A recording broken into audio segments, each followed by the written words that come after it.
ناظرین اب رخ کرتے ہیں دومیل کی طرف، جہاں سے ہمارے district bureau chief Altaf Tahir کی خصوصی رپورٹ کے مطابق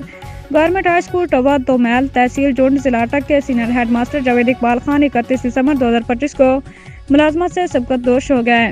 مگر اپنی سروس کے آخری 2 سال دور میں جب سکول حاضہ میں ان کی تعیناتی ہوئی تو انہوں نے انتہائی دلچسپی اور جان فشانی سے سکول کی بہتری کے لیے مختلف ایسے اقدامات اٹھائے، جس کا آخری ثبوت 8 KW والے سولر سسٹم کی تنصیب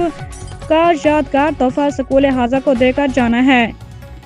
جس کے تمام تر اخراجات سکول کے دستیاب فنڈز اور ہیڈ ماسٹر موصوف کی ذاتی کوششوں سے پورے ہوئے ہیں۔ اسٹاف اور عوام نے ان کی تعلیمی اور انتظامی خدمات کو زبردست خراج تحسین پیش کرتے ہوئے دعا کی ہے کہ اللہ تعالیٰ جاوید اقبال خان کی ریٹائرمنٹ کے بعد والی زندگی کو خوشی، سلامتی اور صحت و ایمان کی دولت سے مزین فرمائے۔ واضح رہے کہ جاوید اقبال خان نے ہائی اسکول کھنڈا، ہائی اسکول بسال اور ہائی اسکول مٹھیال میں بھی بطور ہیڈ ماسٹر فرائض انجام دیا۔ آپ کے سینکڑوں شاگرد اس وقت مختلف شعبوں میں ملک و قوم کی خدمت کرنے میں کوشاں ہیں۔ عوامی، سماجی، تعلیمی حلقوں نے جاوید اقبال خان کی خدمات کو شاندار الفاظ میں خراج تحسین پیش کیا ہے۔